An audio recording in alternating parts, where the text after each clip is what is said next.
Hola, en este video vamos a ver cómo se hace ya el modelo de regresión, un modelo multivariante, a partir de una de las bases de datos que tenemos en Stata.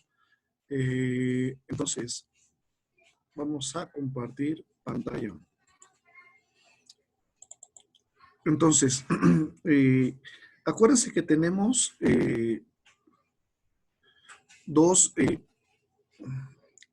el comando sysuse NLSW88, que es una buena base de datos que nos puede servir. Ahora, vamos a abrir el archivo DO, un archivo DO que el resumen de archivos de clase es este archivo DO que tenemos abierto. Ahora, aunque no se vea bien el archivo DO, aunque voy a tratar de hacerlo, todos los comandos del archivo DO van a aparecer acá y acá, ¿sale? Entonces, solamente ya sea que utilicen directamente los comandos del archivo DO o que los tecleen directamente aquí en este espacio, ¿sale? Entonces, lo primero que íbamos a hacer es poner sysuse y el nombre de la base de datos. Luego se da un list para ver las variables que están incorporadas. No lo vamos a hacer en este momento porque me va a hacer un archivo muy grande. Luego vamos a ver describe para ver qué datos tenemos. Entonces, describe, pues tenemos todos estos datos, por ejemplo, el código, la edad, el salario, si están sindicalizados o no, las horas, los años de experiencia y la antigüedad. Entonces, y aquí vemos si son variables string o numéricas. Entonces, después vamos a darle un sumarize para que nos dé algunas medidas estadísticas importantes. Y aquí en las medidas estadísticas importantes, por ejemplo, vemos cuál es de cada una de las variables, el número de observaciones, la media, la desviación estándar, el mínimo y el máximo, que en este caso es el rango, ¿sale? Después, vamos a hacer el correlate. El correlate solamente vamos a hacer la regresión con los años de experiencia y a ver, vamos a ver si metemos otra variable. Vamos a meter años de experiencia y vamos a poner la antigüedad, ¿sale? Vamos a poner la antigüedad. Entonces, y tenure.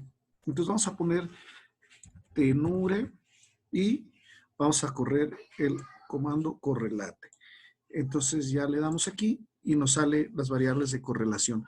Fíjense cómo estos comandos de aquí aparecen acá. Es decir, si tú no los estás o no los puedes ver bien aquí, puedes teclearlos aquí. Es decir, vamos a llevar una secuencia de pasos. Entonces aquí vemos que el salario tiene una correlación positiva con los años de experiencia y también tiene una correlación positiva con la antigüedad. Y por ejemplo, los años de experiencia y la antigüedad también tienen una correlación positiva. Es decir, nosotros numéricamente ahí ya estamos viendo que puede haber alguna relación positiva. Después vamos a poner el graph matrix.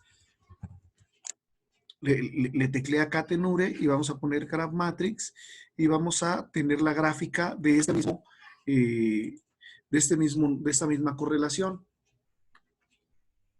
Entonces, por ejemplo, aquí se puede ver, por ejemplo, que el salario por horas y el total de años de experiencia, la correlación está un poco sucia, por así decirlo, difusa. Y, por ejemplo, el salario por horas y los años de antigüedad también no se ve una correlación tan clara. Aunque numéricamente la habíamos visto que más o menos se ve una correlación positiva, ya en la gráfica no se ve tanto. Por ejemplo, aquí los años de experiencia y la antigüedad, pues sí, también se ve que hay una correlación positiva, pero también no se ve tan clara. Entonces, habiendo visto eso, pues vamos a hacer la regresión. Entonces tecleamos en el archivo do y ponemos reguaje tenure y le vamos a dar la regresión. La regresión en este caso nos da que la probabilidad F, acuérdense que tiene que ser menor a 0.05. En este caso, el modelo de manera general sí es significativo, ya que tenemos la probabilidad 0.00. Pero, por ejemplo, si nosotros nos vamos a cada una de las variables, vemos que los años de experiencia sí son importantes, pero, por ejemplo, la antigüedad ya no es significativa.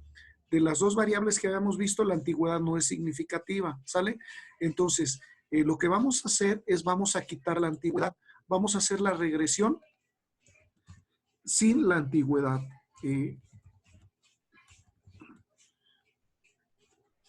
Voy a verlo en el archivo mejor para más fácil. Voy a hacer la regresión sin la antigüedad y nada más con los puros años de experiencia. Acuérdense, las variables que no son significativas, retírenlas del modelo, no es necesario que las pongan. ¿Por qué? Porque si las dejan en el modelo pierde capacidad predictiva y aparte los indicadores de homocedasticidad, de independencia de errores y eso, van a salir negativos. Entonces, hay que retirar de una vez la antigüedad. Perdón, sí era la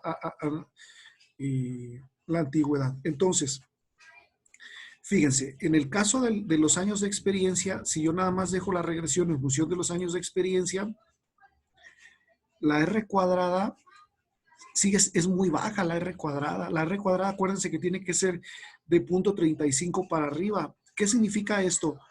Que del 100% de las variaciones de Y, el 0.07, bueno, en este caso el 7% obedece a variaciones en X, es decir, los años de experiencia no, la R cuadrada es muy baja, aunque sea significativo el modelo, la R cuadrada es muy baja, ¿sale? ¿Y cuál es, por ejemplo, la constante en este caso? La constante es 3.66. ¿Qué me dice este punto 33? Que por cada año de experiencia profesional aumento los dólares, aumento la cantidad de dólares ganados por hora en $0.33. ¿Se entiende? Es decir, tengo que tener claro cuál es la unidad que estoy utilizando de medida. Es decir, un año está asociado en promedio con un aumento en el salario por hora en $0.33. Un año está asociado en promedio. Eso es bien importante que se ponga así. No es un año de experiencia determina, no. Está asociado en promedio con una ganancia adicional de $0.33 la hora. Aunque la R cuadrada pues es muy baja realmente. Este modelo no lo podríamos usar para proyectar datos, ni siquiera para hacer la relación. Pero vamos a suponer que la R cuadrada sea alta. Sale que la R cuadrada sea 0.5, 0.4 para arriba. Entonces vamos a seguir trabajando con este modelo. Ahora vámonos al archivo DO y voy a hacer, aquí tengo el predict y voy a predecir. Ahí está. Tengo una variable nueva, que es el predecir la Y estimada. O sea, voy a hacer la curva de la Y estimada. Acuérdense que yo tengo una Y real, que es la que obtengo de aquí. La Y real es la que obtengo de aquí. Y la Y estimada es esta, que es la Y que va a estar como resultado de yo usar el modelo de estimación. A partir de aquí voy a sacar los residuales, la diferencia entre este y este. Entonces, continuamos. Luego tengo, a ver, el scatter. Voy a hacer un scatter sobre, en este caso, si hubiera un ajuste más o menos bueno, esta nube debería ser una correlación así, más o menos, debería ser positiva y no lo tenemos. O sea, vemos que hay una diferencia importante entre los valores reales y los valores ajustados, es decir, los valores pronosticados, los que me dice el modelo. Si este modelo fuera bueno, deberíamos tener más o menos aquí la nube de datos, ¿sale?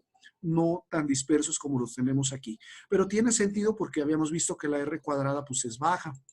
Luego vamos a ver el otro indicador, el otro comando que es rbfplot y yline. Le vamos a dar y me va a dar una gráfica. Acuérdense que aquí no debe de haber ningún patrón. Estos datos deben de estar sin ningún patrón aparente y aquí pues se puede ver que quizá haya un patrón, pero bueno, esto que estamos nosotros viendo visualmente lo podemos cotejar en números y vamos a hacer el test de Breusch-Pagan para detectar la heteroscedasticidad. Y vamos a ver, la heteroscedasticidad es con el comando etest y el test Breusch-Pagan me va a decir lo siguiente, por ejemplo, los errores la hipótesis nula es que los errores son constantes, es lo que yo quiero. Es decir, yo no quiero que los errores sean heterogéneos, que tengan algún patrón definido, que abran, bajen o demás. Entonces, en este caso, la hipótesis nula, yo necesitaría para decir que los errores son homocedásticos, la probabilidad del chi cuadrada debería ser menor, no debería ser mayor a 0.05 y en este caso es menor, es decir, los errores son heteroscedásticos, como habíamos visto más o menos en la gráfica. En la gráfica habíamos visto que pues había cierto patrón, entonces pues tiene cierta consistencia. Ahora, lo que voy a hacer cuando los errores son heteroscedásticos, voy a correr una regresión robusta, que es la que tengo acá. Regresión robusta, que nada más es la misma regresión, pero voy a poner una coma y le voy a poner robusto. Entonces aquí está la regresión robusta, que sigue teniendo la R cuadrada baja, pero bueno. Entonces, estos de aquí, el 15 y el 16, son simplemente comandos de otras regresiones, no los tomen en cuenta. También el 17 y el 13 es el mismo. Entonces, si me sale el T de heteroscedasticidad, bueno, ya está. La regresión fue heteroscedástica y corregí el modelo de heteroscedasticidad corriendo la regresión robusta. Entonces, continúo con lo demás. Voy a predecir el residual. El residual va a ser la variable E. La variable E le doy. Y fíjense, voy a predecir un residual. El residual es la diferencia de este 11 menos 7, me da 4. 6 menos 8 me da menos 1.7. Es decir, estoy ya, en este caso, estimé los residuales. Después, voy a ver si los residuales son normales. Esto lo puedo ver también en gráficas o con el estadístico SWILT. Entonces, primero voy a ver una gráfica del residual, K-density. Entonces, yo veo que el residual debería ajustarse más o menos a esta raya roja y no se ajusta del todo, está por acá arriba. Pero bueno, eso me dice ese indicador. Voy a ver el siguiente comando. El siguiente comando es este de aquí. Y este comando me va a dar otra gráfica. Esta gráfica también me dice que debería ajustarse por aquí, pero mis datos andan por acá arriba. Voy a hacerlo entonces también con este pinorm que en el comando, y eso también me va a dar una línea recta, y si los residuos fueran normales deberían estar más o menos por esta recta. También veo que yo ya puedo ver más o menos ahí que quizá los residuos no sean normales. Y yo veo y también, miren, veo, quizá los residuos no sean normales. Entonces después pongo el estadístico SWILT-E. Este estadístico SWILT-E me va a servir pues, para ver numéricamente si los residuales son normales. Y en este caso, yo necesito también probar, la hipótesis nula es que los residuales son normales, la hipótesis alternativa es que no lo son.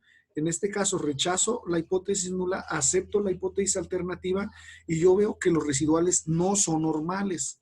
Es decir, yo quiero residuales normales con una probabilidad de 0.05, o sea, hacia arriba de 0.05, no hacia abajo. Eso no lo quiero. En el caso del test Breusch-Pagan, tampoco quiero residuales con una chi cuadrada de .00, no lo quiero. Es distinto a medir la significancia de las variables. Ahí sí quiero, cuando yo quiero medir la significancia, ahí sí busco .05 para abajo. Pero cuando estoy midiendo heterocedasticidad y la normalidad de los errores, ahí estoy buscando .05 hacia arriba. ¿Sale? Entonces yo ya sé que los errores no fueron ni homocedásticos y tampoco fueron normales. Y después, finalmente, voy a ver si los errores son independientes. Y para esto solamente voy a poner el archivo BIF, perdón, el comando BIF. El comando BIF me va a decir si los errores son independientes. En este caso, acuérdense, si este se acerca a 10, o sea, mientras más grande sea el BIF, es más negativo. Como una regla más o menos de consenso, el BIF arriba de 10 es que los errores no son independientes. En este caso, el BIF es de 1.0 y en este caso tengo el indicador 1 sobre BIF, que es también 1.0.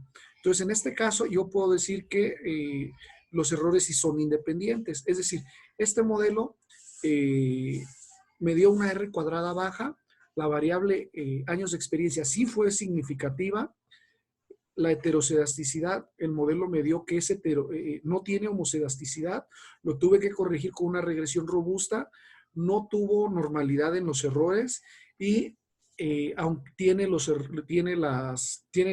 residuales, los errores independientes. Es decir, es un modelo con baja capacidad de predecir. Yo no podría decir en este caso que los salarios dependen de la antigüedad. Perdón, de los años de experiencia. Yo no podría decir esto según lo que me dice este modelo. Originalmente habíamos puesto el modelo que los salarios dependían de la antigüedad y de los años de experiencia. Los años de experiencia me salieron no significativos y los quité de un jalón, pero dejé solamente el modelo salario por horas y años de experiencia. Y los años de experiencia tampoco son un determinante según este modelo, según los datos que yo tengo, aclaro, según los datos que yo tengo, no me refiero a que en todos los negocios y en todas las situaciones los años de experiencia no lo sean. Según la base de datos que yo tengo, que lo obtuve del mismo Stata, este modelo no tiene una capacidad explicativa importante. Necesitaría meter más variables o necesitaría reconfigurarlo. Pero con las variables que yo puse no es posible poder decir que los años de experiencia determinan el salario por horas. Bueno, entonces aquí dejo el video. Cualquier duda, pues estoy al pendiente. ¿Sale?